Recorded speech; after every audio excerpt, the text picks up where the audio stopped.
Hello everyone. तो साथियों, यहाँ पर हम लोग डेली 50 क्वेश्चंस का ये सीरीज चला रहे हैं। ठीक है, तो चलिए वीडियो को हम लोग स्टार्ट करते हैं और पहले क्वेश्चन को देख लेते हैं। अगर आप इस चैनल पर नए होंगे तो चैनल को सब्सक्राइब कर लीजिएगा। ठीक है, ये सभी क्वेश्चंस बहुत ही ज़्यादा इम्पोर्टेंट है, आपके एग्जामिनेशन में आने के ज़्यादा से ज़्यादा चांसेस है। चलिए पहले क्वेश्चन को हम लोग देख लेते हैं। अलेपी बंदरगाह भारत के किस राज्य में स्थित है? अलेपी बंदरगाह का बात करें साथियों, तो हमारे भारत के किस राज्य में स्थित है? तो आपका करेक्ट आंसर हो जाएगा यहाँ पर केरल। केरल में आपको अलेपी बंदरगाह देखने को मिलेगा। अगले क्वेश्चन को देख लेते हैं हम लोग। विश्व का सर्वाधिक विश्वघाती नदी किस नदी को कहा जाता है? बात करें वर्ल्ड में किस नदी को विश्वघाती नदी के नाम से जाना जाता है, तो आपका करेक्ट आंसर हो जाएगा यहाँ पर हांगहो। हांगहो हो जाएगा। ये आपको चीन में देखने को मिलेगा। नेक्स्ट अगले क्वेश्चन को देख लेते हैं। महात्मा बुद्ध ने किसके शासनकाल में निर्वाण प्राप्त किया था? तो महात्मा बुद्ध ने निर्वाण प्राप्त किया था किसके शासन किस राजा के शासनकाल में? तो आपका करेक्ट आंसर हो जाएगा यहाँ पर अजातशत्रु। अजातशत्रु जब शासनकाल कर रहे थे उस समय महात्मा बुद्ध ने निर्वाण प्राप्त किया था। नेक्स्ट अगले क्वेश्चन को देख लेते हैं। पानीपत का तीसरी लड़ाई में मराठों का सेनापति कौन था? तो पानीपत का तीसरी लड़ाई आपका 1761 में हुआ था। पानीपत की तीसरी लड़ाई 1761 में हुआ था। और यहाँ पर मराठों का सेनापति का बात करें कि मराठा की तरफ से सेनापति किसने किया था, तो आपका करेक्ट आंसर हो जाएगा यहाँ पर सदाशिवराव भाव ने किया था मराठों के तरफ से सेनापति। ठीक है, तो मराठा का यहाँ पर पानीपत का 3 युद्ध हुआ था। 3 युद्ध हुआ था, एक, दूसरा और तीसरा। पहला आपका 1526 में हुआ था, दूसरा 1556 में और तीसरा आपका 1761 ईस्वी में। तो 1761 ईस्वी में हुआ था। ये मराठा और अफगानों के बीच में हुआ था, जिसमें मराठों का सेनापति का नेतृत्व सदाशिवराव भाव ने किया था। ठीक है, और 1556 में जो द्वितीय पानीपत का युद्ध हुआ था, इसमें अकबर और हेमू के बीच में युद्ध हुआ था दिल्ली पर शासन करने को लेकर। और 1526 में आपको पानीपत का युद्ध हुआ था। चलिए नेक्स्ट अगले क्वेश्चन को देख लेते हैं। 1 मिली बार बराबर होता है, तो 1 मिली बार बराबर कितना होता है? तो ये पास्कल्स के फॉर्म में दिया है। तो आपका करेक्ट आंसर हो जाएगा यहाँ पर 10⁻² पास्कल्स। ठीक है, नेक्स्ट अगले क्वेश्चन को देख लेते हैं। काला शीशा किसे कहा जाता है? काला शीशा का बात करें तो आपका करेक्ट आंसर हो जाएगा यहाँ पर ग्रेफाइट। ग्रेफाइट को काला शीशा के नाम से जाना जाता है। नेक्स्ट अगले क्वेश्चन को देख लेते हैं। चौरा चौरी कांड किस वायसराय के कार्यकाल की घटना है? चौरा चौरी का कांड का बात करें तो ये आपको 1922 ईस्वी में देखने को मिलेगा, जब नॉन कोऑपरेशन मूवमेंट यानी असहयोग आंदोलन 1920 में हुआ था। उसी को लेकर 1922 में यहाँ पर चौरा चौरी कांड हो गया था। ठीक है, जिसमें 22 पुलिसकर्मी मार दिया गया था। तो किसके कार्यकाल में हुआ था? तो आपका करेक्ट आंसर हो जाएगा यहाँ पर लॉर्ड रीडिंग के समय में चौरा चौरी कांड हुआ था। नेक्स्ट अगले क्वेश्चन को देख लेते हैं। दिल्ली सल्तनत की आधिकारिक भाषा थी, तो जो दिल्ली सल्तनत था 1206 से लेकर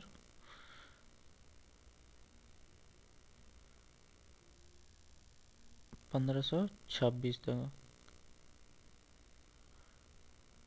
ठीक है, 1206 से लेकर 1526 तक। तो यहाँ पर दिल्ली सल्तनत पर पहले स्लेव डायनेस्टी ने राज किया, उसके बाद खिलजी, उसके बाद तुगलक, उसके बाद सैयद, उसके बाद लोदी। तो 5 यहाँ पर दिल्ली सल्तनत पर शासकों ने राज किया था। तो उनकी आधिकारिक भाषा का बात करें तो आपका करेक्ट आंसर हो जाएगा यहाँ पर फारसी थी। दिल्ली सल्तनत पर जैसे स्लेव डायनेस्टी, इसी को ममलूक के नाम से जाना जाता है, इसी को गुलाम वंश के नाम से जाना जाता है, ठीक है।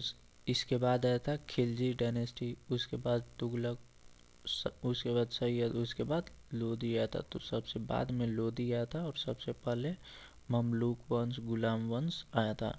इनका आधिकारिक भाषा फारसी था। नेक्स्ट अगले क्वेश्चन को देख लेते हैं हम लोग। टेटनस को अन्य किस नाम से जाना जाता है? टेटनस को और किस नाम से जाना जाता है? तो आपका करेक्ट आंसर हो जाएगा यहाँ पर धनुष टंकार, ठीक है। धनुष टंकार के नाम से जाना जाता है। इसको इंग्लिश में लॉक जॉब भी बोला जाता है। शिवाजी के शासन में नियमित सेना को क्या कहा जाता था? तो शिवाजी का शासन आपको महाराष्ट्र के क्षेत्र में देखने को मिलेगा और इनके शासन काल में जो नियमित सेना होता था उसको बोला जाता था पग्गा। पग्गा बोला जाता था। जो शिवाजी के शासन काल में नियमित सेना होता था उसको पग्गा बोला जाता था। नेक्स्ट अगले क्वेश्चन को देख लेते हैं। इस्लामी आचार विचार के कानून को क्या कहा जाता है? इस्लामी आचार विचार के कानून का बात करें तो आपका करेक्ट आंसर हो जाएगा यहाँ पर शरीयत। शरीयत बोला जाता है। जो इस्लाम में आचार विचार के कानून है उसको शरीयत के नाम से जाना जाता है। नेक्स्ट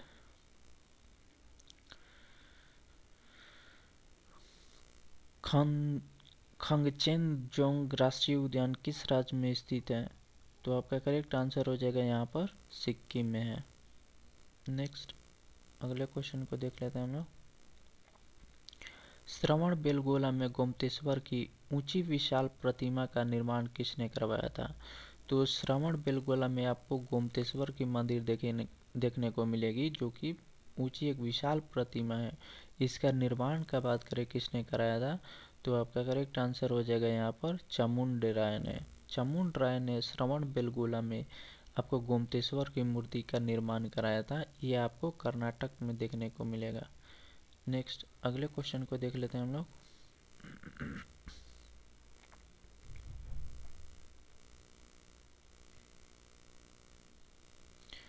चलिए इन क्वेश्चन को आप रिवीजन करते रहिए, आपको बहुत ज़्यादा हेल्प मिलेगा। नेक्स्ट अगले क्वेश्चन को देख लेते हैं। मराठा राज्य का द्वितीय संस्थापक किसे माना जाता है? तो महाराष्ट्र में आप देखेंगे कि जो शिवाजी के द्वारा संस्थापक किया गया था। उसके बाद द्वितीय संस्थापक किसे माना जाता है मराठा राज्य का? तो आपका करेक्ट आंसर हो जाएगा यहाँ पर बालाजी विश्वनाथ। ऑप्शन डी आपका करेक्ट हो जाएगा। नेक्स्ट अगले क्वेश्चन को देख लेते हैं। स्थानीय पवन सिरोको किस देश में बहती है? तो जो स्थानीय बहुत सारे स्थानीय पवन है उसमें से आपको सिरोको बताना है कि किस देश में बहती है। तो आपका करेक्ट आंसर हो जाएगा यहाँ पर इटली में। इटली में आपको सिरोको बहती है। नेक्स्ट जयदेव किसके दरबारी कवि थे? जयदेव का बात करें तो ये किस राजा के दरबारी कवि थे? तो आपका करेक्ट आंसर हो जाएगा यहाँ पर लक्ष्मण सेन। देखिए बंगाल के क्षेत्र में आपको सेन वंश देखने को मिलेगा। सेन वंश के संस्थापक थे समान सेन और समान सेन के बाद लक्ष्मण सेन, प्रवर सेन, ये सभी शासक सेन वंश के थे। संस्थापक सेन वंश का किया था समान सेन ने और लक्ष्मण सेन के दरबारी कवि थे जयदेव, ठीक है। चलिए नेक्स्ट अगले क्वेश्चन को देख लेते हैं। भारत की यात्रा पर आने वाले प्रथम ब्रिटिश सम्राट कौन थे? तो भारत की यात्रा पर आने वाले प्रथम ब्रिटिश सम्राट का बात करें तो आपका करेक्ट आंसर हो जाएगा यहाँ पर जॉर्ज पंचम। जॉर्ज पंचम 1912 में जब दिल्ली दरबार होता है उसी समय भारत आते हैं, ठीक है। उसके बाद नेक्स्ट छाया में उगने वाले पौधे क्या कहलाते हैं? जहाँ पर शैडो बनता है अगर वहाँ पर कोई प्लांट उगता है तो उसको क्या बोला जाता है? ठीक है, जहाँ धूप जिस पौधे को नहीं मिलता है उसको क्या बोला जाता है? तो आपका करेक्ट आंसर हो जाएगा यहाँ पर सीओफाइट्स। सीओफाइट्स बोला जाता है जहाँ पर शैडो होता है और कोई प्लांट उगता है तो उसको सीओफाइट बोला जाता है। नेक्स्ट, सामान्यतः पृथ्वी से फेंके गए प्रक्षेप के मार्ग का आकार कैसा होता है? अगर हम लोग पृथ्वी पर रहते हैं, अगर यहाँ से कुछ भी फेंकते हैं ऊपर तो उसका आकार किस तरह से होता है? तो आपका करेक्ट आंसर हो जाएगा यहाँ पर परवलय आकार। ऑप्शन डी आपका करेक्ट हो जाएगा। प्रोजेक्टाइल होता है, प्रोजेक्टाइल मोशन में जाता है। ठीक है, नेक्स्ट अगले क्वेश्चन को देख लेते हैं हम लोग। गुजरात में खेड़ा के किसान आंदोलन का नेतृत्व किसने किया था? तो गुजरात के क्षेत्र में आपको खेड़ा का यहाँ पर आंदोलन हुआ था 1918 ईस्वी में। इसका नेतृत्व किसने किया था? तो आपका करेक्ट आंसर हो जाएगा यहाँ पर महात्मा गांधी। महात्मा गांधी ने जो गुजरात के खेड़ा में आंदोलन हुआ था उसका नेतृत्व किया था और ये 1918 ईस्वी में हुआ था। नेक्स्ट अगले क्वेश्चन को देख लेते हैं। बांस किस रूप में वर्गीकृत है? बांस का बात करें साथियों तो आपका करेक्ट आंसर हो जाएगा यहाँ पर घास। बांस एक प्रकार का घास है। ठीक है, अगर साइंस का वीडियो देखे होंगे, जो आपके साइंस का वीडियो अपलोड किया हूँ, तो उसमें आप ये क्वेश्चन देख सकते हैं कि बांस किस रूप में वर्गीकृत है? तो घास के रूप में वर्गीकृत है। अगर आप नहीं देखे होंगे साइंस का वीडियो तो उसको देख लीजिएगा। आपके 10 लेक्चर अपलोड किया हूँ। ठीक है, नेक्स्ट, हनूज दिल्ली अभी दूर है किसने कहा था? तो हनूज दिल्ली अभी दूर है किसने कहा था? तो आपका करेक्ट आंसर हो जाएगा यहाँ पर निजामुद्दीन औलिया। निजामुद्दीन औलिया ने गयासुद्दीन तुगलक को लेकर कहा था कि हनूज दिल्ली अभी दूर है। निजामुद्दीन औलिया ने कहा था, किससे कहा था? तो गयासुद्दीन तुगलक से, जो तुगलक वंश से संबंधित है। नेक्स्ट, ओम नमो भगवते वासुदेव किस संप्रदाय का प्रमुख मंत्र है? तो जो आपका ओम नमो भगवते वासुदेव का बात करें तो किस धर्म का ये संप्रदाय का मंत्र है? तो आपका करेक्ट आंसर हो जाएगा यहाँ पर वैष्णव संप्रदाय। ऑप्शन बी आपका करेक्ट हो जाएगा। नेक्स्ट अगले क्वेश्चन को देख लेते हैं। शरीर में निकलने वाला विषैला पदार्थ निम्नलिखित में कौन है? शरीर में निकलने वाला विषैला पदार्थ का बात करें तो आपका करेक्ट आंसर हो जाएगा यहाँ पर अमोनिया। ठीक है, नेक्स्ट अगले क्वेश्चन को देख लेते हैं। हरित लवण की खोज किसने की थी? तो ग्रीन पिगमेंट का यहाँ पर डिस्कवरी किसने किया था? तो आपका करेक्ट आंसर हो जाएगा यहाँ पर सिम्बर ने हरित लवण की खोज की थी। नेक्स्ट अगले क्वेश्चन को देख लेते हैं। शिमला के सन्यासी के रूप में कौन विख्यात है? शिमला के सन्यासी के रूप में बात करें साथियों, चलिए हम लोग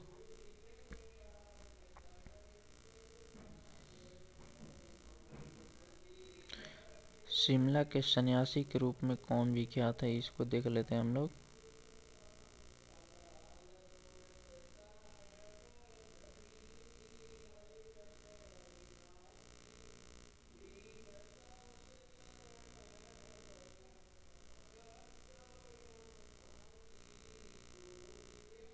चलिए, तो आपका करेक्ट आंसर हो जाएगा यहाँ पर एओ ह्यूम। हर्मिट ऑफ शिमला इन्हीं को कहा जाता है।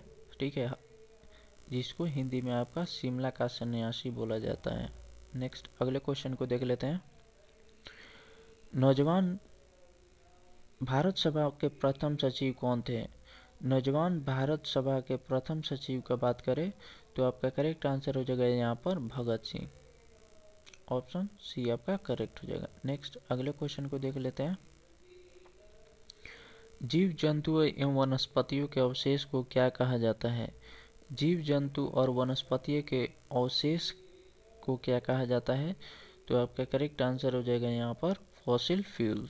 फॉसिल फ्यूल कहा जाता है जब जीव जंतु मर जाते हैं तो उनके अवशेष को क्या कहा जाता है? फॉसिल फ्यूल कहा जाता है। नेक्स्ट अगले क्वेश्चन को देख लेते हैं।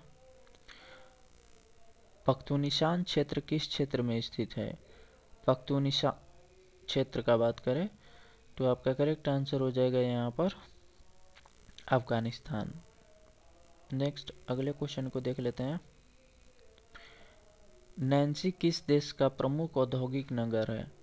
नैन्सी का बात करें तो किस देश में आपको औद्योगिक नगर देखने को मिलेगा?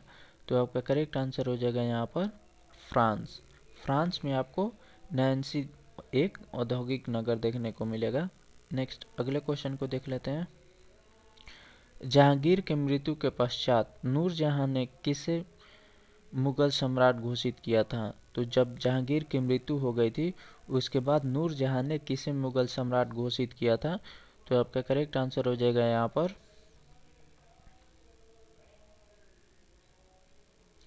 शहरयार। ऑप्शन ए आपका करेक्ट हो जाएगा। नेक्स्ट अगले क्वेश्चन को देख लेते हैं। ईरानी भाषा का ग्रंथ अवेस्ता की तुलना किस भारतीय ग्रंथ से की जाती है? ईरानी भाषा का ग्रंथ है अवेस्ता, इसकी तुलना किस भारतीय ग्रंथ से की जाती है? तो आपका करेक्ट आंसर हो जाएगा यहाँ पर ऋग्वेद से। तो वेद की संख्या हमारा कितना है? 4 है। ऋग्वेद, यजुर्वेद, सामवेद और अथर्ववेद। नेक्स्ट अगले क्वेश्चन को देख लेते हैं। धात्विक ऑक्साइड की प्रकृति कैसी होती है? धात्विक यानी मेटल ऑक्साइड की प्रकृति का बात करें, क्या वो एसिडिक होती है, बेसिक होती है या दोनों होती है? तो आपका करेक्ट आंसर हो जाएगा यहाँ पर क्षारीय होती है। नेक्स्ट अगले क्वेश्चन को देख लेते हैं। सेव में कौन सा अम्ल पाया जाता है? सेव में कौन सा अम्ल पाया जाता है? तो आपका करेक्ट आंसर हो जाएगा यहाँ पर मैलिक अम्ल, मैलिक एसिड पाया जाता है।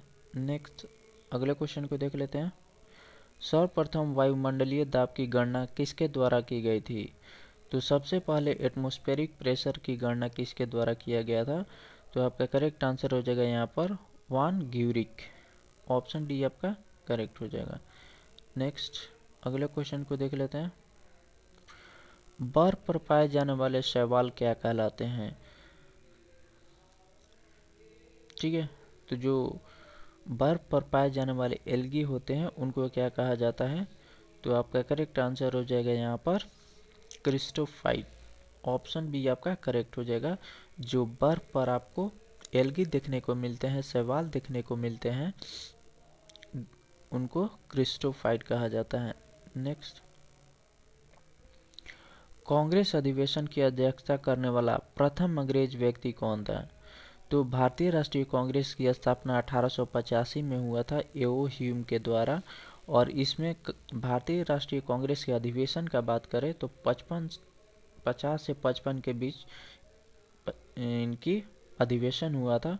और प्रथम अंग्रेज व्यक्ति जिसने भारतीय राष्ट्रीय कांग्रेस की अध्यक्षता की वो कौन था?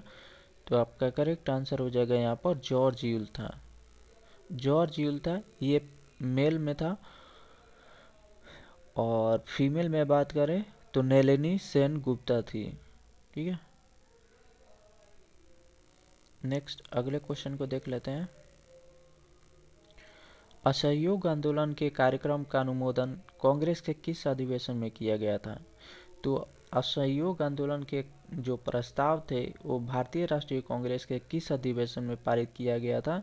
तो आपका करेक्ट आंसर हो जाएगा यहाँ पर नागपुर के अधिवेशन में, जो महाराष्ट्र के क्षेत्र में हुआ था, उसी में असहयोग नॉन कोऑपरेशन मूवमेंट को लेकर इसका प्रस्ताव किया गया था नागपुर के अधिवेशन में।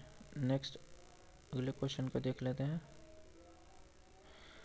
All India trade union Congress की स्थापना किस वर्ष हुई थी? All India trade union Congress की स्थापना का बात करें तो आपका करेक्ट आंसर हो जाएगा यहाँ पर 1920 में, जब असहयोग आंदोलन चल रहा था, नॉन कोऑपरेशन मूवमेंट चल रहा था, उसी समय all India trade union Congress की स्थापना किया गया था। ठीक है, तो चलिए थैंक यू सो मच। अगर वीडियो अच्छा लगा तो लाइक करें और चैनल को सब्सक्राइब कर लें, दोस्तों को भी ज़रूर शेयर कर दीजिएगा। ठीक है, तब तक एंजॉय करें।